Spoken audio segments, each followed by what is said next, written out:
అల్లూరు జిల్లా చింతూరు డివిజన్లో కొనసాగుతున్న కాల్పులతో మావోయిస్టులు లొంగుబాటు బాటపట్టారు. రంపచోడవరం ఓఎస్టీ ముందు మరో ఇద్దరు మావోయిస్టులు లొంగిపోయారు.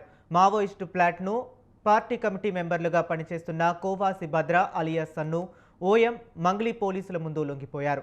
ఇద్దరు మావోయిస్టులపై 4 లక్షల రివార్డు ఉన్నట్లు ఓఎస్టీ తెలిపారు. మావోయిస్టు సిద్ధాంతాలకు విసుగుపోయి జనజీవన స్రవంతిలో కలిసేందుకు వచ్చినట్లు రంపచోడవరం ఓఎస్డీ జగదీష్ అడహాల్ తెలిపారు.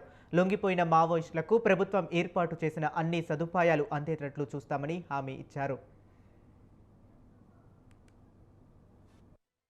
భద్ర alias Sannu and OM Mangli ఈ ఇద్దరు PPCM rank platoon party commander. ఇది ఈక్వలెంట్ టు ఏసీఎం ర్యాంక్ ఉంటుంది.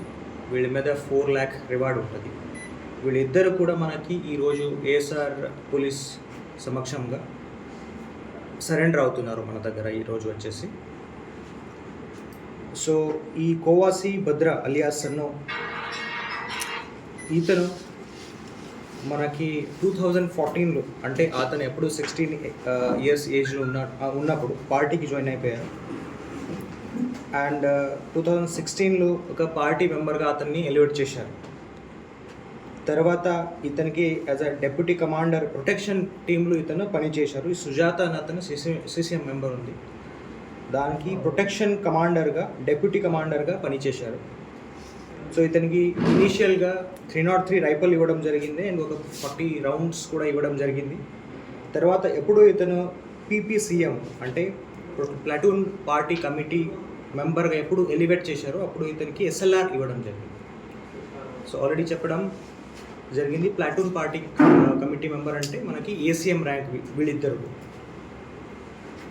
ఇతను మనకి ధర్మవరం క్యాంప్ 2024లో ఎప్పుడైతే జరిగిందో దాంట్లో 2 మావోయిస్ట్ కూడా చనిపోయారు. And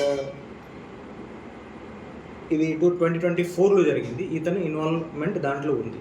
Kovasi Bhadra alias Sannu and OM Mangli ఈ ఇద్దరు పీపీసీఎం ర్యాంక్